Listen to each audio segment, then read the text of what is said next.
Welcome students. आज हम मोल concept को कंटिन्यू कर रहे हैं जहां लास्ट लेक्चर किया था उससे आगे।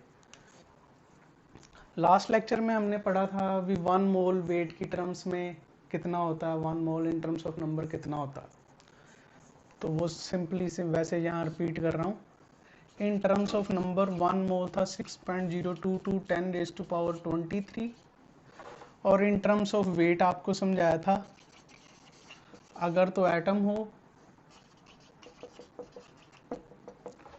देन उसके ग्राम एटॉमिक मास के इक्वल है और ग्राम एटॉमिक मास को हम बोलते थे 1 ग्राम एटम।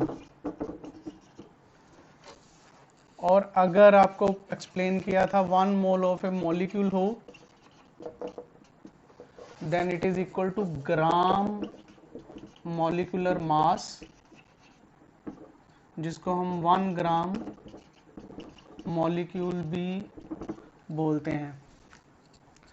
अब जो थर्ड रिलेशन बताने जा रहा हूं, फिर इसके बाद मोल की प्रॉपर डेफिनेशन बताऊंगा। थर्ड रिलेशन है volume in terms of volume. अगर कोई गैस है तो उसका कितना वॉल्यूम होता है और कितने टेम्परेचर प्रेशर पे होता है। देखिए, अगर आप किसी भी गैस का 1 मोल लोगे एट STP, इसको मैं एक्सप्लेन करता हूं अभी, तो उस गैस का वॉल्यूम होगा 22.4 लीटर। ये किन कंडीशन पे है? At STP। अब ये STP क्या है? STP होता है स्टैंडर्ड टेम्परेचर एंड प्रेशर। इसकी जगह NTP भी लिखा हो सकता है। NTP means normal temperature and pressure.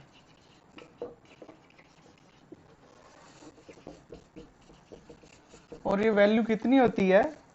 Temperature हम लेते हैं 273 केल्विन और 0 डिग्री सेल्सियस, और प्रेशर हम लेते हैं 1 एटमॉस्फेयर। मतलब ये कि अगर आपको इतना टेम्परेचर और प्रेशर गिवन है जितना ये लिखा है, तो उस गैस के 1 मोल का वॉल्यूम 22.4 लीटर होगा।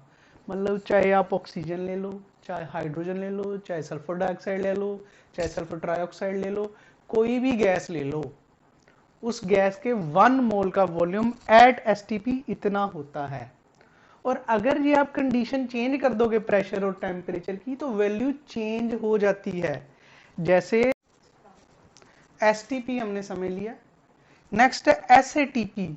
SATP होता है standard ambient temperature and pressure. जब स्टैंडर्ड एम्बिएंट टेम्परेचर मतलब 25 डिग्री सेल्सियस होता है ये, और 298 केल्विन बोलते हैं।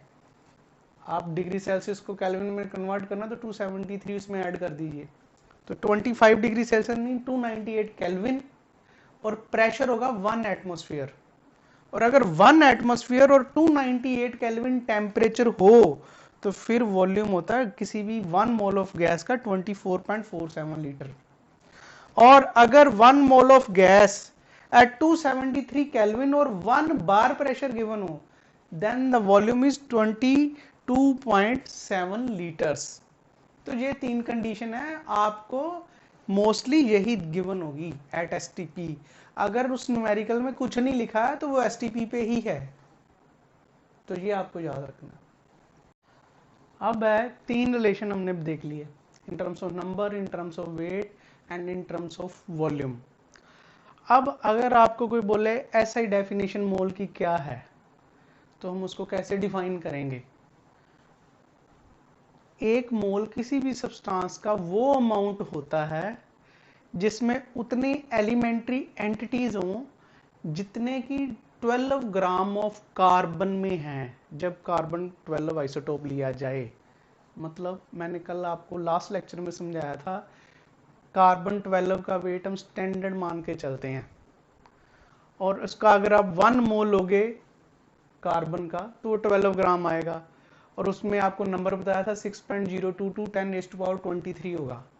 तो इसका मतलब ये होगा किसी भी सब्सटेंस का वो अमाउंट जिसमें उतनी एलिमेंट्री एंटिटीज हों जिसने 12 ग्राम ऑफ कार्बन में है, मतलब 12 ग्राम ऑफ कार्बन में तो एलिमेंट्री एंटिटीज है 6.02 टू 10⁻23।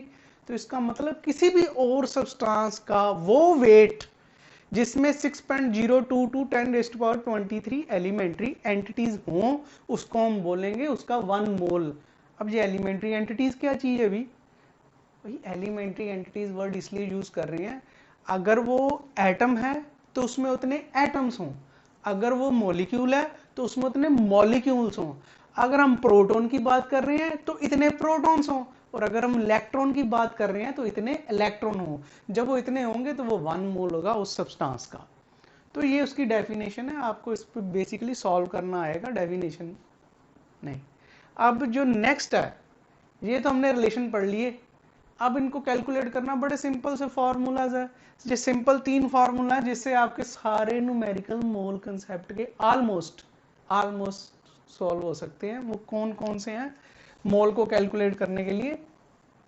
यहाँ स्मॉल एन जो रिप्रेजेंट करता है, इट रिप्रेजेंट्स मोल, और जो कैपिटल एम ये रिप्रेजेंट करता है अगर एटम है तो एटॉमिक मास, और अगर मॉलिक्यूल है तो उसका मॉलिक्यूलर मास।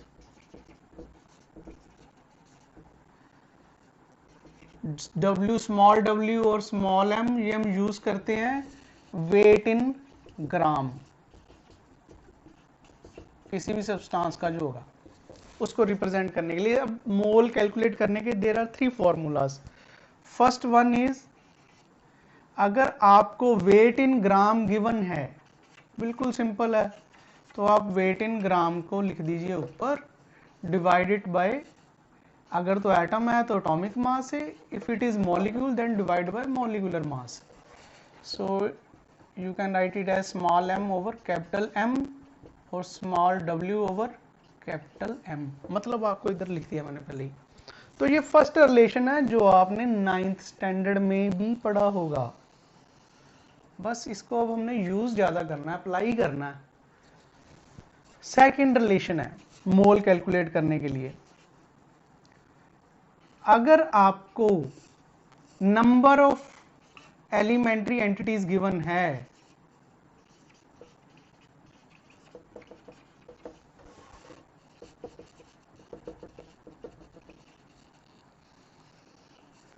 तो फिर मोल कैसे कैलकुलेट करेंगे? जितना भी गिवन है नंबर उसको 6.02 टू 10⁻23 के साथ कर दीजिए डिवाइड, बस ये आपकी मोल की वैल्यू आ जाएगी।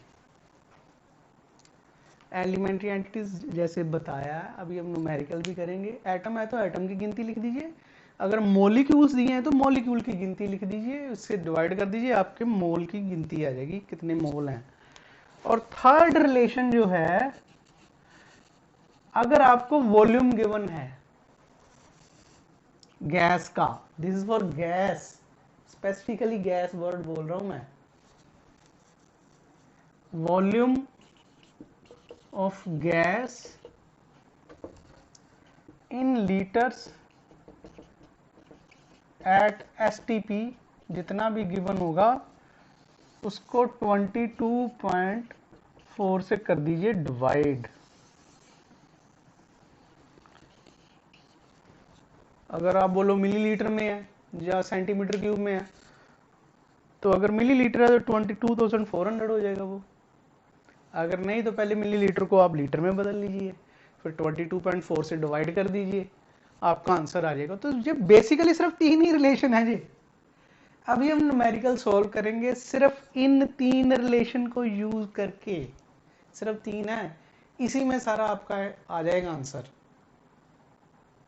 एक सिंपल सी एग्जांपल के साथ इसको समझेंगे, बिल्कुल सिंपल सी है। जैसे आपको पूछा जाए कैलकुलेट नंबर ऑफ मोल्स इन, 3 लेते हैं एग्जांपल्स। जैसे फर्स्ट एग्जांपल सपोज करो हम ले लेते हैं 4.4 ग्राम ऑफ CO2, सेकंड है 3.011 10⁻22 molecules of O2। और थर्ड एग्जांपल है, ये हम वॉल्यूम वाली लेते हैं। सपोज कीजिए आपको दिया है 5.6 लीटर ऑफ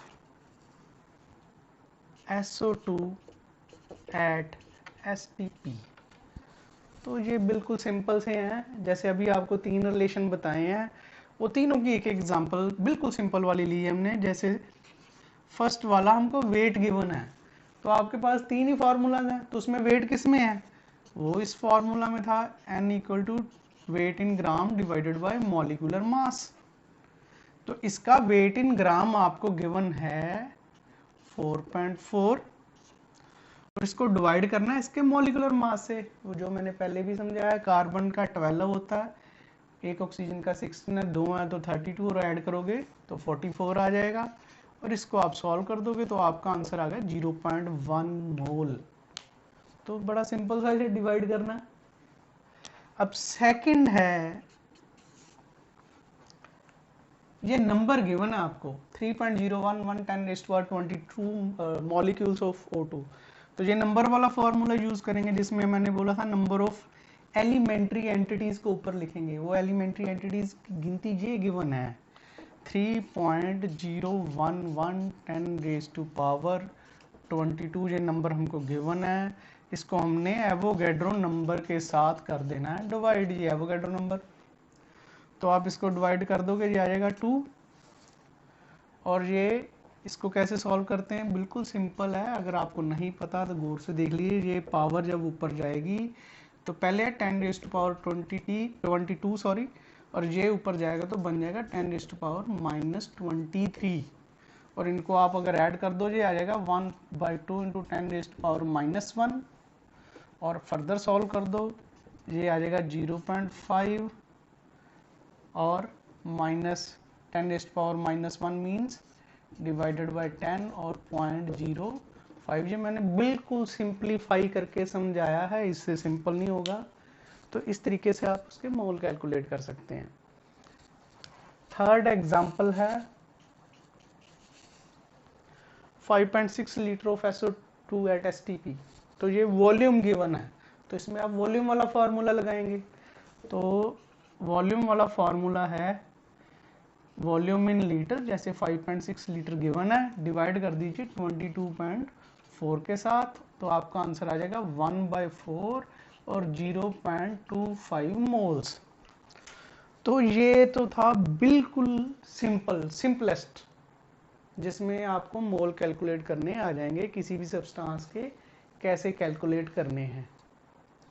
अब इसको अगर नेक्स्ट कन्वर्जन करनी हो किसी तरीके की, तो उसी में भी ये 3 फार्मूला यूज करने हैं। कन्वर्जन कैसे करनी है वो नेक्स्ट एग्जांपल करते हैं। देखिए हम एग्जांपल करने लगे हैं। देखिए, which of the following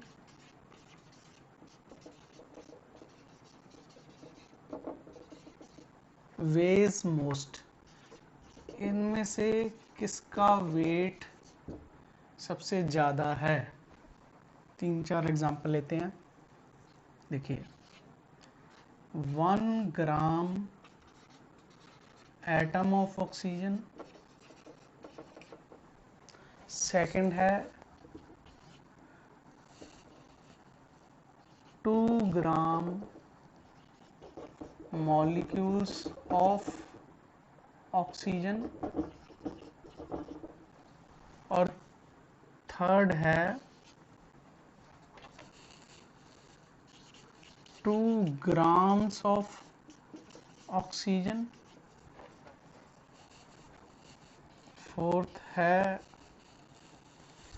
6.022 10⁻22 O2, और लास्ट वन है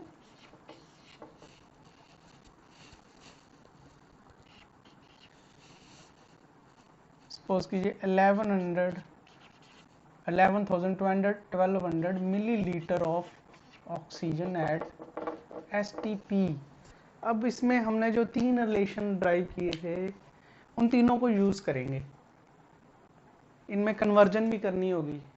देखिए कैसे, तो पहले हम सभी का वेट कैलकुलेट करेंगे। इसमें ऑलमोस्ट सारे फॉर्मूलाज आ जाएंगे जो हमने डिस्कस किए हैं। जैसे सबसे पहले हमको गिवन है 1 ग्राम एटम ऑफ ऑक्सीजन। तो मैंने आपको एक्सप्लेन किया था 1 ग्राम एटम कितना होता है, जितना किसी सब्सटेंस का एटॉमिक मास होता है उतने ग्राम के इक्वल।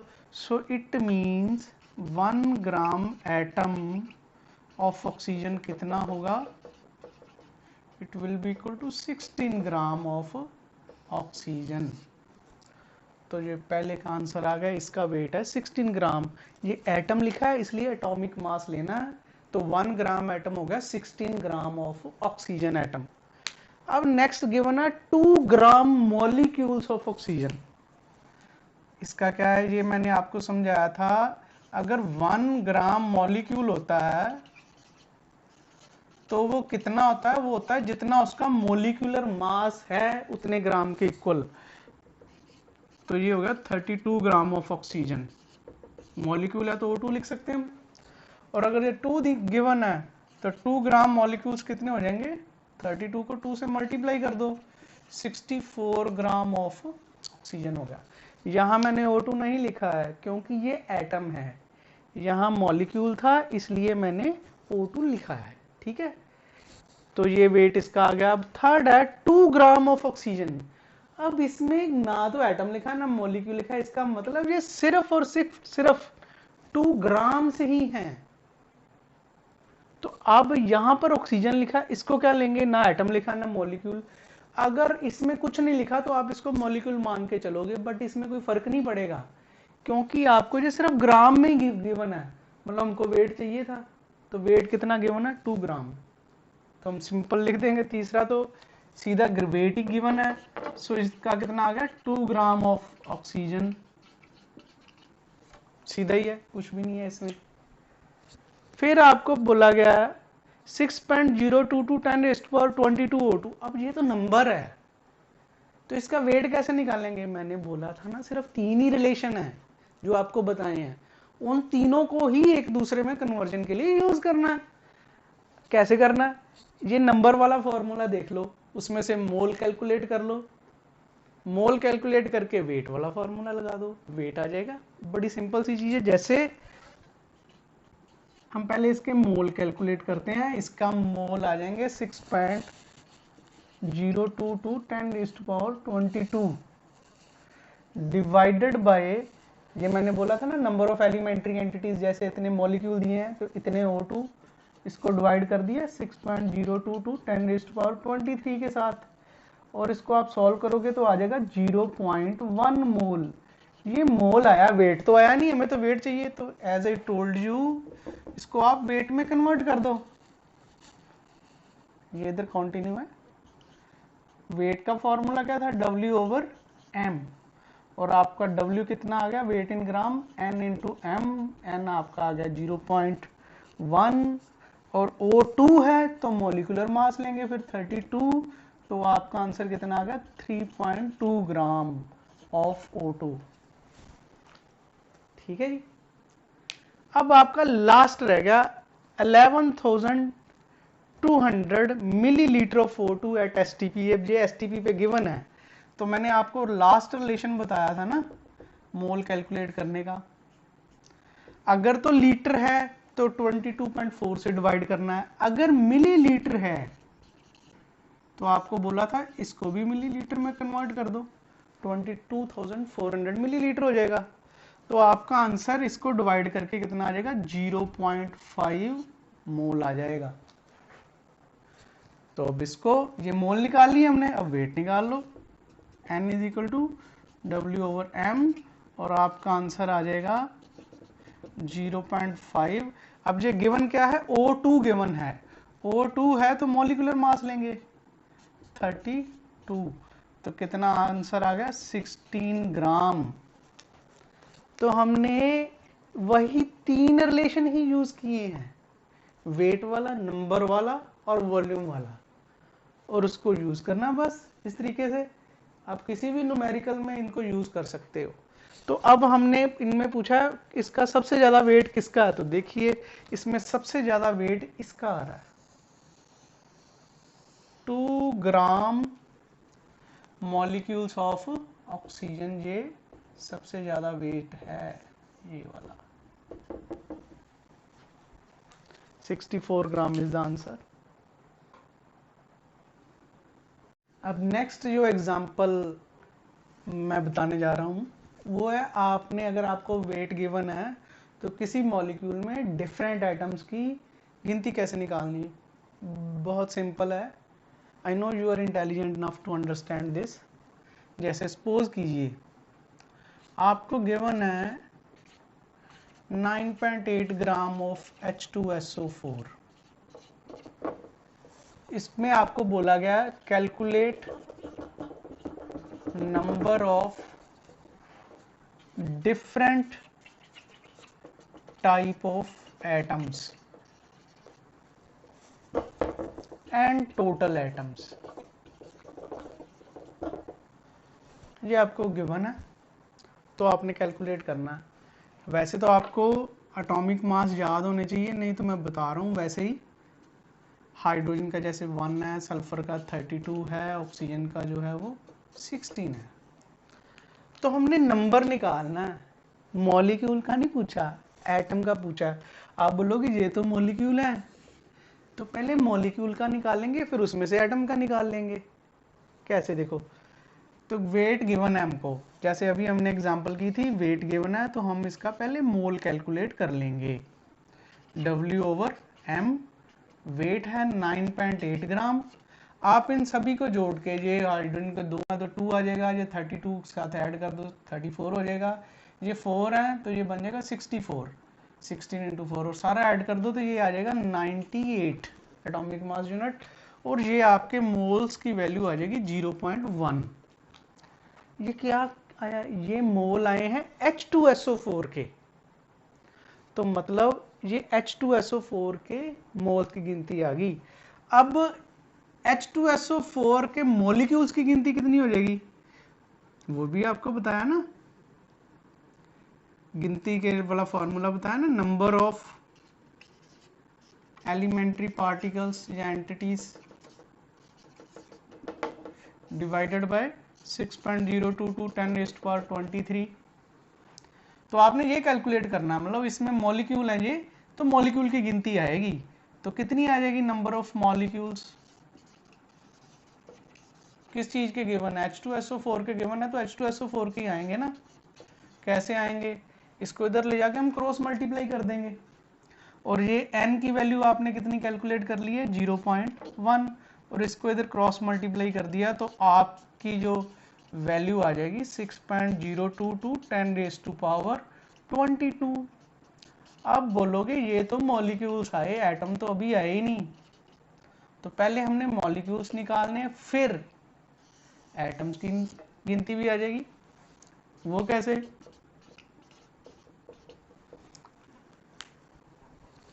आपको ये नजर आ ही रहा है कि एक मॉलिक्यूल ऑफ H2SO4 में कितने हाइड्रोजन है, 2 हैं, 2 हैं। तो अगर 2 मॉलिक्यूल्स हो जाएंगे तो कितने हो जाएंगे, 4 हाइड्रोजन एटम हो जाएंगे। और ऐसे अगर 5 मॉलिक्यूल्स हो जाएंगे तो कितने हो जाएंगे, 10 हो जाएंगे। मतलब जितने भी मॉलिक्यूल हैं उनको आप 2 से मल्टीप्लाई कर दो तो हाइड्रोजन का नंबर आ जाएगा। तो नंबर ऑफ हाइड्रोजन एटम्स कितना हो जाएगा, जितने मॉलिक्यूल्स हैं उसको 2 के साथ मल्टीप्लाई कर दिया तो ये आपका नंबर ऑफ हाइड्रोजन एटम्स आ जाएगा। सॉल्व कर दोगे तो 12.044 10⁻22, तो ये आएगा आपकी वैल्यू। ऐसे ही आगे है सल्फर, एक मॉलिक्यूल में कितने सल्फर है, 1 है। अगर 2 मॉलिक्यूल्स होंगे तो 2 हो जाएंगे, 10 मॉलिक्यूल हो जाएंगे तो 10 सल्फर हो जाएंगे। और हमारे पास मॉलिक्यूल कितने हैं, इतने हैं, तो सल्फर की गिनती भी कितनी हो जाएगी, नंबर ऑफ सल्फर एटम्स, एक मॉलिक्यूल में एक ही सल्फर है और जितने मॉलिक्यूल की गिनती है उसके साथ सिंपली इसको हम मल्टीप्लाई कर देंगे, ये उसका आंसर आ जाएगा। और नंबर ऑफ ऑक्सीजन एटम्स कितना हो जाएगा, एक मॉलिक्यूल में 4 हैं तो जितने मॉलिक्यूल्स हैं उसके साथ इसको मल्टीप्लाई कर दिया। और टोटल एटम्स अगर पूछा है, ये जो 4 वैल्यूज निकाली हैं, 3 वैल्यूज निकाली, इनको जोड़ दो। नहीं ऐसे करना तो टोटल काउंट कर लो। ये 2 है, ये 1 3 हो गया, और ये 4 7 हो गया। तो टोटल एटम हो गए एक मॉलिक्यूल में हो गए 7। और मॉलिक्यूल कितने हैं? मॉलिक्यूल इतने हैं, इसके साथ मल्टीप्लाई कर दो। 6.022 10⁻22। तो ये आपका आंसर आ जाएगा। तो इस तरीके से आप number of different atoms in A molecule calculate कर सकते हो। लास्ट एग्जांपल जो मैं करवाने लगा हूं वो है, जैसे calculate number of electrons, protons and neutrons in 3 gram of carbon 12 isotope. मतलब कार्बन 12 वाला आइसोटोप, ये वाला आपको गिवन है, इसके 3 ग्राम में इलेक्ट्रॉन, प्रोटॉन और न्यूट्रॉन की गिनती निकालिए। अब ये कैसे निकालना? बड़ा सिंपल है। कैसे? पहले तो हम इसके मोल कैलकुलेट कर लेंगे, फिर आपको बताता हूं ये कैसे करना। जैसे सॉल्यूशन नंबर ऑफ मोल्स कितने आ गए, आपको वेट इन ग्राम गिवन है तो वो वाला फॉर्मूला लगा दो और इसके एटॉमिक मास से डिवाइड कर दो। 12 लिखा ही हुआ है तो कितना आगे 0.25 मोल ऑफ कार्बन एटम आ गए। बट इन्होंने पूछा है इलेक्ट्रॉन, प्रोटॉन और न्यूट्रॉन, एटम की गिनती तो पूछी नहीं। अब आपने जूनियर क्लासेस में ये पढ़ा हुआ है, जितना एटॉमिक नंबर होता है उतने ही प्रोटॉन होते हैं। तो जैसे ये विजिबल है, इसमें कितने प्रोटॉन है? 6 प्रोटॉन है। ठीक है, तो एक अगर कार्बन एटम है तो उसमें 6 प्रोटॉन है। तो आप कार्बन एटम की गिनती निकाल लो, तो और उसको 6 के साथ कर दो मल्टीप्लाई, तो क्या आ जाएगा? प्रोटॉन का नंबर आ जाएगा। सो देखिए ये मोल तो निकल ही गई है। नंबर ऑफ कार्बन एटम्स कितना हो गया? नंबर निकालने का तरीका भी आपको लास्ट एग्जांपल में समझाया, जितने मोल दिए हैं उसको 6.022 10⁻23 से कर दो मल्टीप्लाई, ये आपके नंबर आ गया कार्बन एटम का। और जैसे समझाया एक कार्बन एटम में 6 प्रोटॉन्स हैं, तो नंबर ऑफ प्रोटॉन्स कितने आ जाएंगे? उसको 6 के साथ मल्टीप्लाई कर दो। ये एटम की गिनती है और एक एटम में 6 प्रोटॉन है, तो इस वैल्यू को आप मल्टीप्लाई कर दो 6 के साथ, आंसर आ गया। इलेक्ट्रॉन्स वो आपको बताया है, नहीं बताया तो आप समझ लो। जितने प्रोटॉन होते हैं उतने ही इलेक्ट्रॉन होते हैं। अगर कोई पॉजिटिव या नेगेटिव चार्ज नहीं है तो इसका मतलब इसमें 6 प्रोटॉन है, तो इलेक्ट्रॉन भी कितने हैं? 6 हैं। तो नंबर ऑफ इलेक्ट्रॉन्स कितना हो जाएगा? वो भी उतना ही हो जाएगा जितने आपने एटम्स की गिनती निकाली है, उसके साथ इसको कर दो मल्टीप्लाई। अब नंबर ऑफ न्यूट्रॉन्स कितने हैं? न्यूट्रॉन पहले निकालते कैसे हैं? न्यूट्रॉन निकालते हैं, ये जो आपको मास नंबर दिया है उसको आप, उसमें से आप एटॉमिक नंबर को माइनस कर दो। 12 में से 6 माइनस कर दिया तो क्या बच गया? 6। मतलब एक कार्बन एटम में 6 न्यूट्रॉन होते हैं। तो नंबर ऑफ न्यूट्रॉन टोटल कितना आ जाएगा? ये भी उतना ही आ जाएगा। एक कार्बन एटम में 6 हैं और कार्बन एटम्स कितने हैं? इतने हैं, उनके साथ कर दो मल्टीप्लाई, ये आपका आंसर आ जाएगा। तो मैंने 3-4 एग्जांपल दिए हैं बेसिक आपको समझाने के लिए। आपके पास कोई स्टडी गाइड, एक्स्ट्रा मटेरियल नहीं भी है तो आप ऑनलाइन एनसीईआरटी की बुक्स डाउनलोड कर सकते हो। उसमें ऐसी कई एग्जांपल हैं जो आप सॉल्व कर सकते हो। मैं सारी एक्सप्लेन, मतलब सारे सॉल्व करके नहीं बताना चाहता, इतना सफिशिएंट है। बाकी आपको प्रैक्टिस करनी पड़ेगी। और ये बेसिक्स हैं, इसको काफ़ी एडवांस किया जा सकता है। वो एडवांस तो जब आप रेगुलर क्लासेस लगाएंगे तभी समझाया जा सकता है। ठीक है, तो आपने अब इन कंसेप्ट की प्रैक्टिस करनी है।